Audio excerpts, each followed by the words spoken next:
Hello guys, welcome to our channel Adeline's cafe.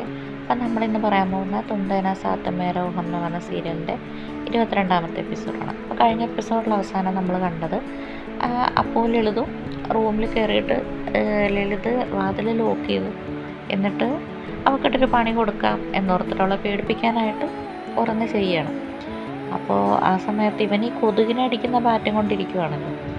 അപ്പോൾ അവൻ പറഞ്ഞ്, ഇനിയിപ്പം നീ എങ്ങനെ രക്ഷപ്പെടും? ഇത്ര നാൾ നീ നിൻ്റെ വീട്ടിലായിരുന്നെന്ന് ഓർത്ത് രക്ഷപ്പെട്ടിരുന്നു, പക്ഷെ ഇപ്പം ഞാനിവിടെ ഉണ്ട്, ഇനിയും നിനക്ക് രക്ഷപ്പെടാൻ പറ്റില്ല എന്ന് പറഞ്ഞ് അവളെ ഭീഷണിപ്പെടുത്തുകയാണ്.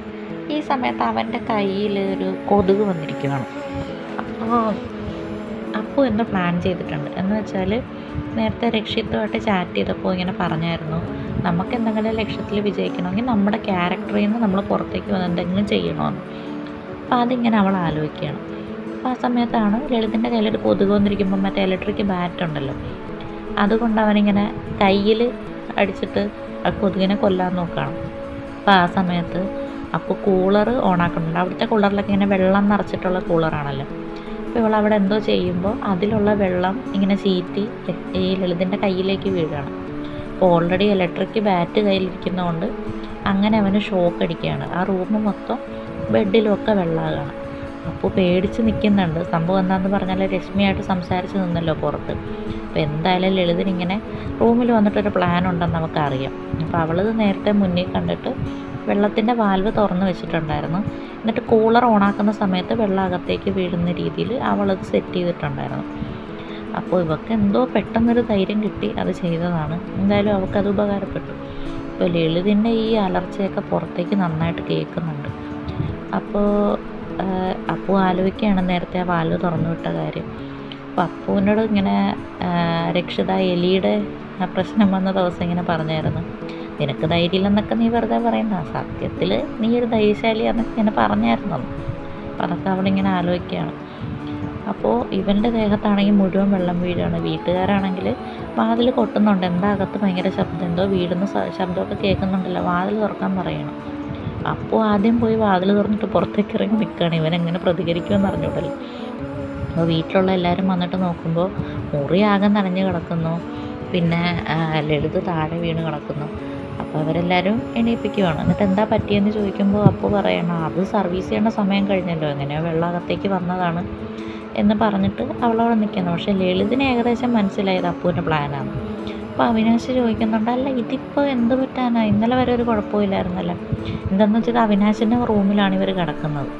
അത് മിഡിൽ ക്ലാസ് ആണല്ലോ, അപ്പോൾ അത്രയ്ക്കുള്ള സെറ്റപ്പേ ഉള്ളൂ.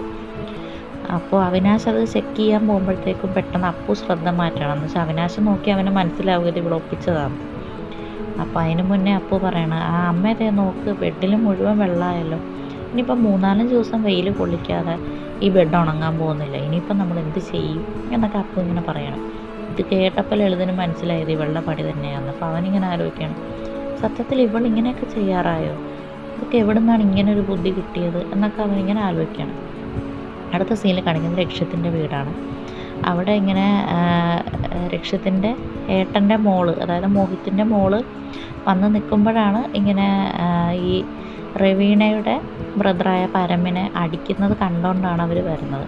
അപ്പോൾ ചെറിയ കുട്ടിയല്ലേ അവളത് കണ്ട് പേടിച്ച് പോയി. അപ്പോൾ അത് കണ്ട് എല്ലാവരും ഷോക്കാകുകയാണ്. എന്ന് വെച്ചാൽ അവൾക്ക് ഈ കുട്ടിക്ക് വീട്ടിലുള്ളവരൊക്കെ ഇഷ്ടമാണ്, പക്ഷെ ഇങ്ങനെ ബിഹേവ് ചെയ്യുന്നതുകൊണ്ട് അവൾക്കൊരു പേടിയാവുകയാണ്. അപ്പോൾ രവീണ പറയാണ്, ഇങ്ങനെ നിങ്ങളുടെ വീട്ടിലുള്ളവരെല്ലാവരും ഇങ്ങനെയാണെന്ന് എനിക്ക് ഏകദേശം അറിയാം, എന്നാലും രക്ഷിത്ത് നീ ഇങ്ങനെ ചെയ്യുമെന്ന് ഞാൻ വിചാരിച്ചില്ല, നീ ഇത്ര താഴേക്ക് വരുമെന്ന് ഞാൻ വിചാരിച്ചില്ല, നീ എന്തിനാണ് പരമ്പിനെ അടിച്ചത്, അത് രേവയുടെ മുന്നിൽ വെച്ച് നിനക്ക് എങ്ങനെ അടിക്കാൻ തോന്നിയെന്നൊക്കെ പറയണം. അപ്പോൾ ആർക്കും ഒന്നും മിണ്ടാൻ പറ്റാത്ത അവസ്ഥയാണ്. കുട്ടി ഇത് കണ്ടല്ലോ. അപ്പോൾ രവീണ പറയാണ്, ഇവൾ എപ്പോഴും ഇങ്ങോട്ട് വരണമെന്ന് പറയും. അപ്പോഴൊക്കെ ഞാൻ പറഞ്ഞു കൊടുക്കാറുണ്ട്, നിൻ്റെ അച്ഛൻ്റെ വീട്ടുകാർ ഇങ്ങനെയുള്ളവരാണ്, ഇപ്പോൾ അവൾ നേരിട്ട് കണ്ടല്ലോ, ഇനി എന്തായാലും ഇവൾ നിങ്ങളുടെ അടുത്തേക്ക് വരാൻ പോണില്ല എന്ന് പറയുകയാണ്. അപ്പോൾ രേവ അത് പേടിച്ചിട്ടുണ്ട്. അപ്പോൾ അവൾ പറയണം, എന്തിനാണ് ചെറിയച്ഛ ഇങ്ങനെ അടിച്ചത്, മാമനെ എന്തിനാണ് അടിച്ചതെന്ന് ചോദിക്കണം. പറഞ്ഞാൽ അത് അറിയാതെ പറ്റിപ്പോയതാണെന്ന് വെച്ചാൽ രക്ഷിത്ത് കള്ളം പറയത്തില്ല, ഒരിക്കലും അത് ഗെയിമാണെന്നോ അങ്ങനെയൊന്നും അവൻ പറയാൻ നിന്നില്ല. എനിക്കൊരു തെറ്റ് പറ്റിയെന്ന് പറഞ്ഞ് എന്നെ അവൻ സമ്മതിക്കണം. അപ്പോൾ പരമ പറയാണ്, മോളെ അവന് തെറ്റ് പറ്റിയതൊന്നുമല്ല, അവൻ എൻ്റെ മാമനെ അറിഞ്ഞുകൊണ്ട് എന്നെ അടിച്ചതാണെന്ന് പറഞ്ഞു കുട്ടിയെ അവരെ നിന്ന് അകറ്റാനാണ് അവൻ നോക്കുന്നത്. അപ്പോൾ രേവ ഇത് കേട്ട് പേടിച്ച് അമ്മയുടെ അടുത്തേക്ക് പോയി അമ്മേനെ കെട്ടിപ്പിടിക്കുകയാണ്.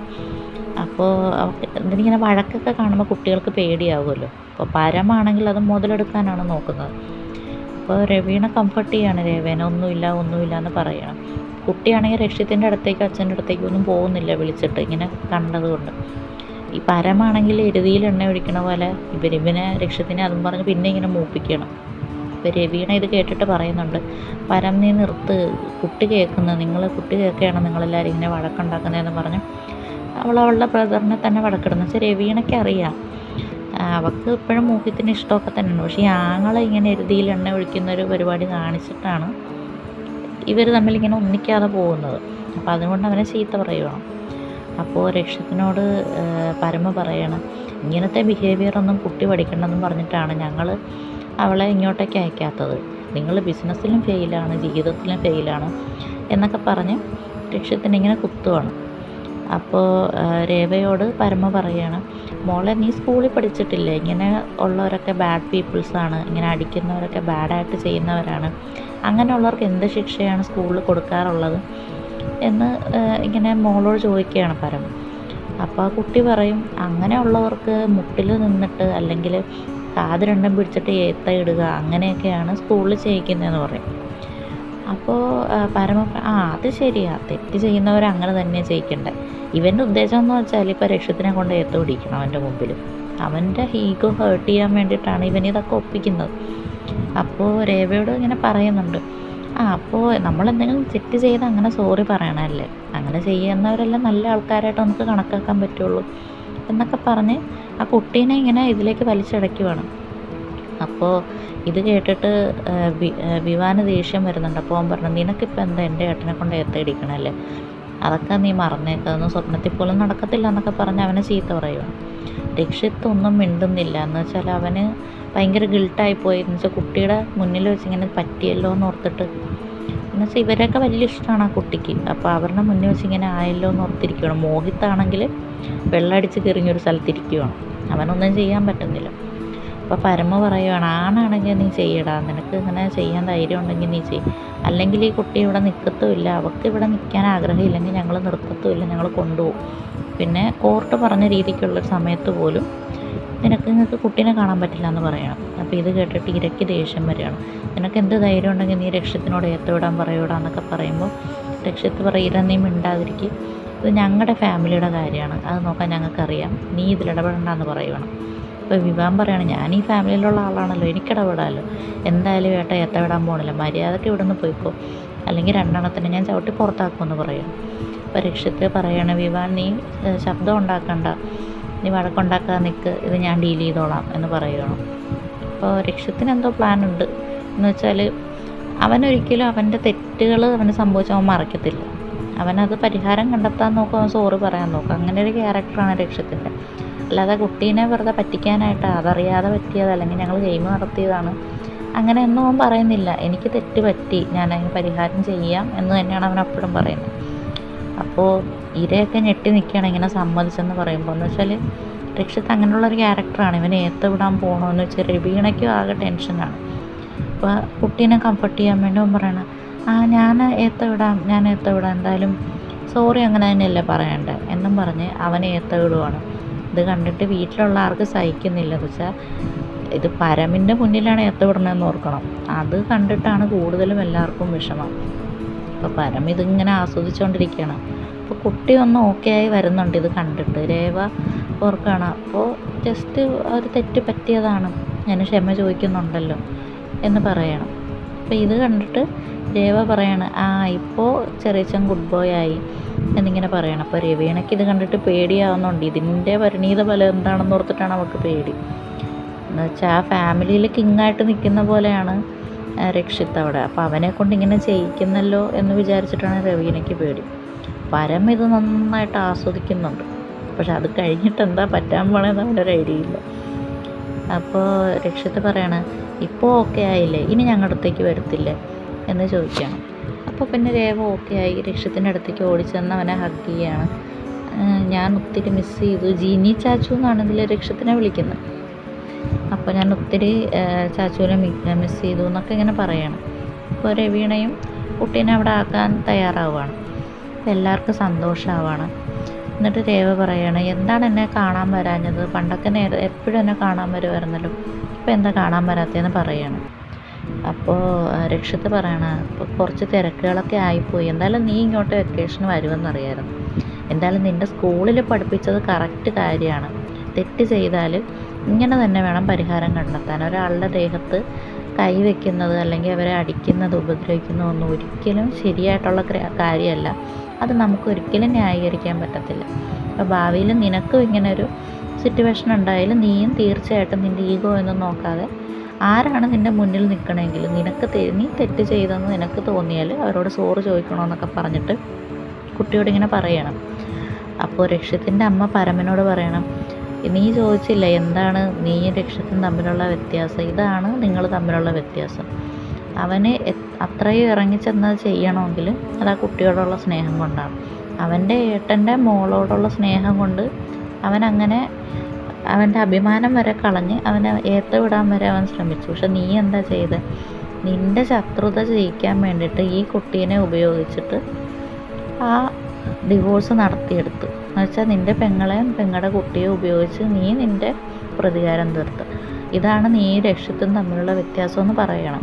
നിനക്ക് കേവലം ബിസിനസ്സിൽ ഉയർച്ച ഉണ്ടായെന്നിരിക്കും, സാരി വിൽക്കാനൊക്കെ നിനക്ക് നല്ല കഴിവായിരിക്കും, പക്ഷേ ഒരു കുടുംബം നിലനിർത്താനുള്ള ഇത് നിനക്കില്ല. അങ്ങനെ ഉണ്ടായിരുന്നെങ്കിൽ ഒരിക്കലും നിൻ്റെ പെങ്ങളെയും അളിയനെയും തമ്മിൽ പിരിക്കാൻ നീ ശ്രമിക്കില്ലായിരുന്നു. രക്ഷിത്ത് ഒരു കുടുംബത്തെ ഒന്നിപ്പിക്കാൻ ശ്രമിക്കുമ്പോൾ നീ അവരെ പിരിക്കാനാണ് നോക്കുന്നതെന്ന് പറയണം. പക്ഷേ രവീണയ്ക്ക് ഇത് പറഞ്ഞിട്ട് അവൾക്ക് വലിയ വ്യത്യാസമൊന്നുമില്ല. എന്ന് വെച്ചാൽ അവൾക്കറിയാം അവളുടെ ആങ്ങളെ കാരണം കൂടെയാണ് ഇങ്ങനെ പറ്റിയതെന്ന് അവൾക്കറിയാം.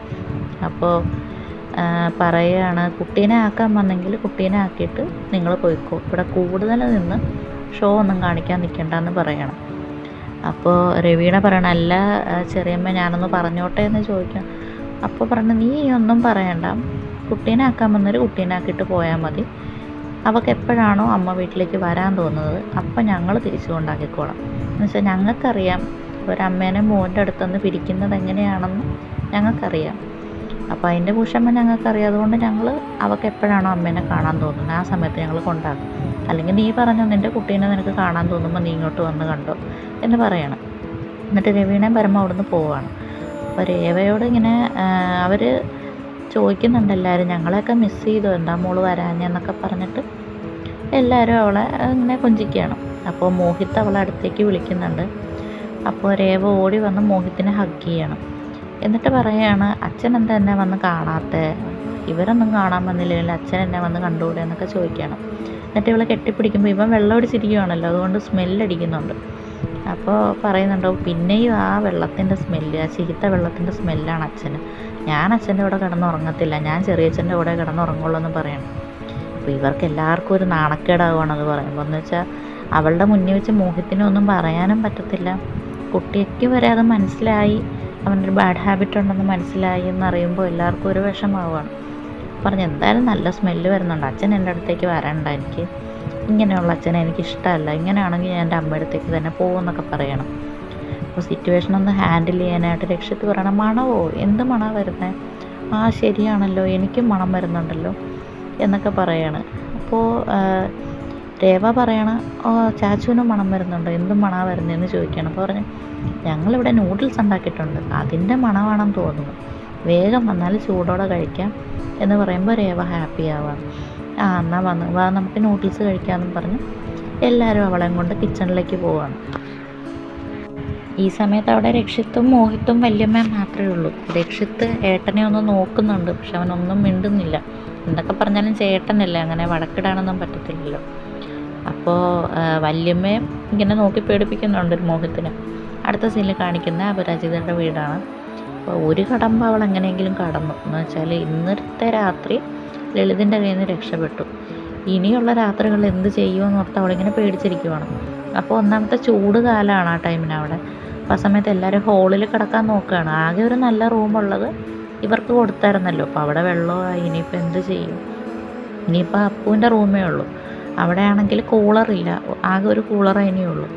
അപ്പോൾ അപ്പു പറയാണ്, ഒരു കാര്യം ചെയ്യാം, ഞാനും ലളിതും ഇവിടെ ഹോളിൽ നിങ്ങളുടെ കൂടെ കിടക്കാം, എന്തായാലും ഒരു കൂളറല്ലേ ഉള്ളൂ, അത് നമുക്ക് ഇവിടെ കൊണ്ട് വയ്ക്കാം, അപ്പോൾ എല്ലാവർക്കും കാറ്റ് കിട്ടുമല്ലോ. ഇത്രയും ചൂടത്ത് കൂളറും കൂടെ ഇല്ലാതെ നമ്മളെങ്ങനെ കിടക്കും എന്തായാലും ലളിതും അങ്ങനെ തന്നെയാണ് പറയുന്നത്. ഞങ്ങൾ രണ്ടുപേരും റൂമിൽ കിടന്നിട്ട് കാറ്റും കൊണ്ട് കിടന്നിട്ട് നിങ്ങൾ ഈ ചൂടും കൊണ്ട് ഇവിടെ കിടക്കുന്നത് ലളിതിനും താല്പര്യമില്ല. എന്താ ലളിത് അങ്ങനെ ചെയ്താൽ പോരെ എന്ന് ഇവളങ്ങനെ ഒരു എറിഞ്ഞിടുകയാണ്.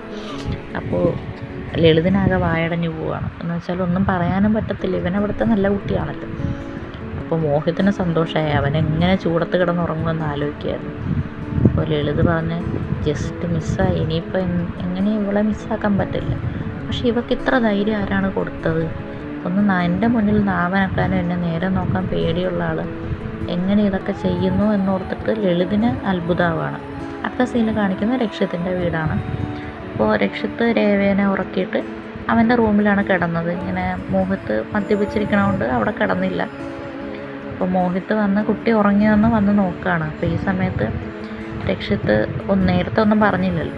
അപ്പോൾ അതുകൊണ്ട് അവൻ പറയാണ്, ചേട്ടാ ഇതൊന്നും അത്ര ശരിയല്ല, എനിക്ക് ചേട്ടനെ ഉപദേശിക്കാനുള്ള യോഗ്യതയുണ്ടോയെന്ന് എനിക്കറിയില്ല. നിങ്ങൾ സ്വയം ഒരു ഡോക്ടറാണ്, ഇതിൻ്റെ സൈഡ് എഫക്റ്റ് എന്താണ്, ഇത് നമ്മുടെ കൂടെ താമസിക്കുന്നവർക്ക് എന്ത് ബുദ്ധിമുട്ടാണ് ഉണ്ടാക്കുന്നതെന്നൊക്കെ എന്നെക്കാട്ടും നന്നായിട്ട് നിങ്ങൾക്കറിയാം. എന്നിട്ടും എന്തിനാണ് ഇങ്ങനെ സ്വയം നശിക്കുന്നത്? രവീണ കണ്ടവർ അവരുടെ ലൈഫ് അവർ ജീവിക്കുന്നു, അവരുടെ ബിസിനസ് അവർ നോക്കുന്നു, അവരിതൊന്നും ബാധിച്ചിട്ടില്ലാത്ത രീതിയിലാണ് അവരെല്ലാം ചെയ്യുന്നത്. പിന്നെ നിങ്ങളെന്തിനാണ് ഇങ്ങനെ അത് ഓർത്തിട്ട് ഇങ്ങനെ ജീവിതം കളയുന്നതെന്ന് പറഞ്ഞിട്ട് രക്ഷിത്ത് ഇങ്ങനെ പറയണം. ഇതേ സമയത്ത് അപ്പു അവിടെ ആലോചിക്കുന്നുണ്ട്, ഇങ്ങനെ ഒരാളുടെ കൂടെയാണല്ലോ ഞാൻ ജീവിക്കുന്നത്, എത്ര നാളിങ്ങനെ ഇയാളെ നിന്ന് ഒളിച്ചോടാൻ പറ്റുമെന്നൊക്കെ അവളും ആലോചിക്കണം. പിന്നെ കാണിക്കുന്നത് രക്ഷിത്തിനെയാണ്. രക്ഷിത്ത് പറയുന്നുണ്ട്, ഈ മദ്യം കഴിക്കുമ്പോൾ നമ്മൾ മാത്രമല്ല നമ്മുടെ ഫാമിലിയും കൂടെ നമ്മളിൽ നിന്ന് ഇതുപോലെ അകന്ന് പോവുകയാണ് എന്ന് പറയണം. അപ്പോൾ അടുത്ത സീനിൽ അപ്പൂനെയാണ് കാണിക്കുന്നത്. ഈ ലളിതും ഇങ്ങനെ മദ്യപാനി ആയതുകൊണ്ടാണ് കൂടുതലും പ്രശ്നങ്ങളുണ്ടായത്. അപ്പോൾ അവൾ പറയുകയാണ്, സ്വന്തം വീട്ടിൽ പോലും എനിക്ക് സേഫായിട്ട് തോന്നുന്നില്ല ഇയാളിവിടെ ഉള്ളത് കൊണ്ട് എന്നൊക്കെ ചിന്തിക്കുകയാണ്. അപ്പോൾ രക്ഷിത്ത് ഇങ്ങനെ ചേട്ടനെ പറഞ്ഞ് മനസ്സിലാക്കുകയാണ്, ഇന്ന് ആ കുട്ടിക്ക് ചേട്ടൻ അന്യനായി തോന്നി, അങ്ങനെ ഒരു ശീലം ഉള്ളതുകൊണ്ട് ആ ശീലം മാറ്റിയെടുത്താൽ ചേട്ടന് കൊള്ളാൻ, ചേട്ടൻ്റെ ഫാമിലിക്ക് കൊള്ളാം. ഇപ്പോൾ നിങ്ങൾക്കൊരു വൈഫ് ഇല്ലെങ്കിൽ പോലും നിങ്ങൾക്കിപ്പോൾ ഒരു മകളുണ്ട്, അത് മറക്കാൻ നിൽക്കേണ്ട. ഞാൻ എന്തെങ്കിലും തെറ്റായിട്ട് പറഞ്ഞിട്ടുണ്ടെങ്കിൽ എന്നോട് ക്ഷമിക്കണം, എൻ്റെ ചേട്ടനായതുകൊണ്ട് ഞാനിത് പറയുകയാണ് എന്നൊക്കെ പറയുവാണ്. പിന്നെ കാണിക്കുന്ന അപരാജിതനാണ്. അപ്പോൾ അവൾ പറയണം, എങ്ങനെയെങ്കിലും ആ കോമ്പറ്റീഷന് നാളെ എത്തിപ്പെടണം, എന്തായാലും ലളിത് എന്തെങ്കിലും തടസ്സം ഉണ്ടാക്കും, അത് ഉറപ്പാണ്, പക്ഷേ എന്തായാലും എത്തിച്ചേരണമെന്ന് അവളിങ്ങനെ ആലോചിക്കുകയാണ്. അപ്പോൾ അപ്പു പറഞ്ഞതിൻ്റെ ഇങ്ങനെ ബാക്കി പറയുന്ന പോലെയാണ് രക്ഷിത്ത് ബാക്കി പറയുന്നത്. അപ്പോൾ ഇങ്ങനെ പറയുന്നുണ്ട്, നമുക്കിഷ്ടമുള്ളവർക്ക് നമ്മൾ സേഫ് അല്ല എന്ന് തോന്നി തുടങ്ങിയാൽ അതിനെക്കാട്ടി വലിയൊരു പരാജയം നമുക്കിനി വരാനില്ല, അവരുടെ കംഫർട്ട് സോൺ ആയിരിക്കണം നമ്മൾ എന്നൊക്കെ പറഞ്ഞു കൊടുക്കുകയാണ്. അപ്പോൾ ഇവിടെ വെച്ചിട്ട് 22ാമത്തെ എപ്പിസോഡ് അവസാനിക്കുകയാണ്. ഇനിയുള്ള എപ്പിസോഡുകൾ ഒരു 50-60 എപ്പിസോഡുകളൊക്കെ വരെ നല്ല ത്രില്ലിങ്ങാണ് നമുക്ക് കാണാനായിട്ട്. ഇത്രയൊക്കെ ഉള്ളൊരു ലാഗ് അടിക്കുന്ന ഒരു ടൈം. ഇനി അങ്ങോട്ട് വളരെ നല്ല എപ്പിസോഡുകളാണ്. അപ്പോൾ കൂടുതൽ എപ്പിസോഡുകൾ കാണാനായിട്ട് ചാനലൊന്ന് സബ്സ്ക്രൈബ് ചെയ്യുക, ഫോളോ ചെയ്യുക. Thank you.